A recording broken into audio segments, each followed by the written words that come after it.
that new idea for today is that we'll still have a homeroom, and that's going to be handled by our admin.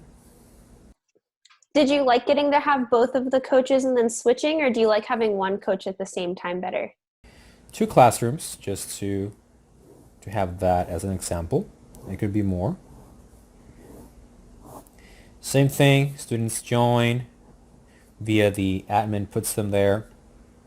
But now the difference is that we're going to split these classrooms into two chunks, in two periods, let's call them.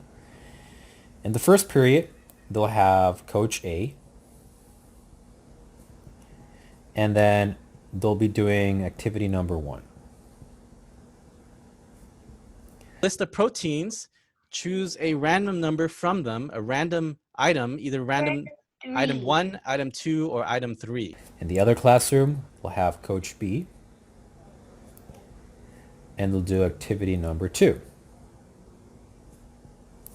But there's a little trick. And the trick is that instead of overlay, you can do something like place image.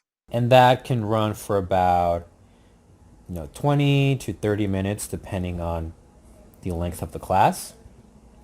And then after that time passes, those coaches will switch. That is all for today's activity. And I'll see you guys later on. Jason's going to come in just a sec. And they'll go to the opposite classrooms, so with different students. And they'll do the same activity.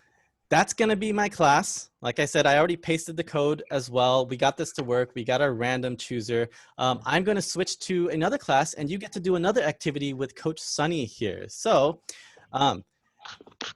thanks for joining me, and hope you have a good one. So now this gives them the opportunity to, experience more activities in the same amount of time, but they'll get to do more. And maybe they like one better than the other, and we can ask that to the students when they leave the classroom. Like, which one did you like better? Did you like the idea of having two coaches? I had Coach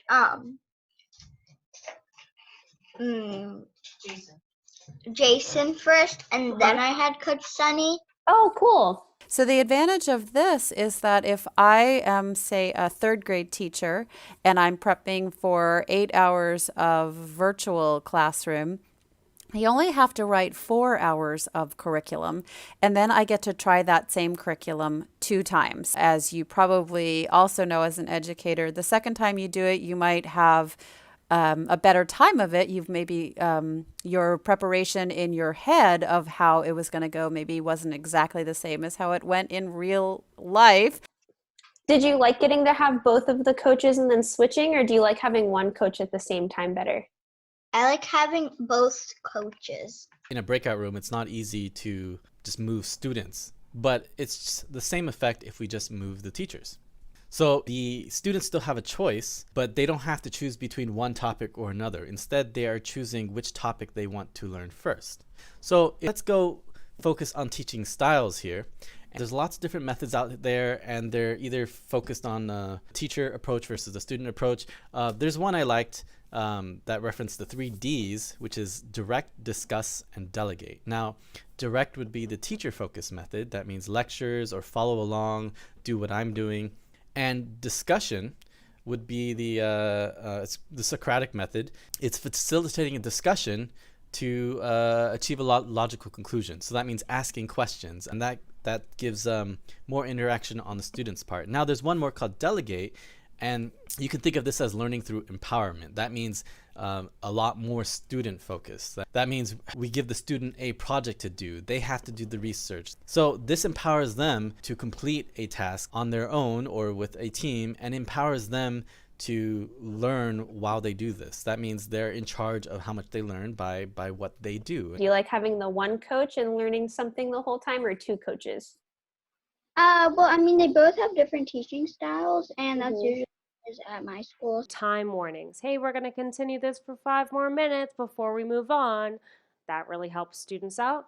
You can have a schedule where you walk through pre-class before you get started. Okay, we're going to spend 10 minutes on this, 15 minutes on this, 5 minutes to move to this thing. That helps students sort of mentally prepare and ease those transitions as well. Some of these tricks do not transition very well to a digital classroom. For example, we cannot have the students physically move space or physically take one tool, put it away, and take out another one. We're actually running two separate activities in these rooms with the students, and that can be really challenging to transition between those activities. By the teachers swapping places, they really assist in that transition. Okay, cool. So you liked that they kind of switched in the middle? Yeah.